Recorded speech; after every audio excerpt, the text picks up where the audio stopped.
काजल रघवानी को बोल रही थी कि बुढ़िया है ढोंड़ी खोदवाती है। अरे तुम्हारा औकात है रे कि तुम काजल रघवानी बन जाएगी? अपना कैरेक्टर झांक के देखो कि कहाँ से कोठे से उठ के आई हो। क्या बोली हो कि मेरा कोठा मेरा घर है? अरे क्या बोली हो तुम कि हम कोठे पर से आए? चलो मैडम जी मानती हूँ मैं आई हूँ, आओ ना जी, तुमको भी लेके चले। तुम्हारा शकल भी वैसा ही है कुछ।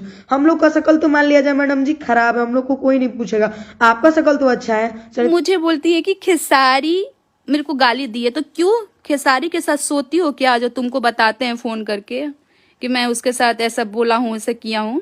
तोरा का लगा था कि तोरा बारे में केहू कुछ नहीं के जाना? याद बा जब छोटू छलिया के बच्चा खत्म करे खातिर तू गईल रहलू हा? भुला गई का उ दिन? आप वही बेबी का जाना ना जिसका पीला कलर के सूट में वीडियो है।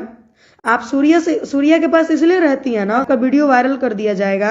आप बोलती हो पवन सिंह आप मेरे को गाली दिए हैं, बताओ। पवन सिंह के पास भी सोने के लिए तुम्हारी शायद घर से कॉल गया था ना, तो पवन सिंह इसलिए तुम लोग को गाली दिया था ना क्योंकि जिसको देखो उसका बोलते रहती है, फलनवा सूत के आई है, चिलनवा उठ के आई है। अरे भाई तुम अपना देखो ना। अरे थू, मेरे बारे में उल्टा सीधा बोलती है। अरे मैं अपना पैर का पैर दोनों फेंक देंगे ना तो भी मेरे चरित्र के समान नहीं आ पाओगी। तो दोस्तों बेबी काजल और तान्या झा का ये वीडियो देखकर आप लोगों को कैसा लगा हमें कमेंट करके जरूर बताइए। और इस वीडियो में पूरी जानकारी आप लोगों को समझ में नहीं आया होगा तो मोबाइल पर एक वीडियो दिखाई दे रहा है, उसको क्लिक करके पूरा वीडियो देखिए और चैनल को सब्सक्राइब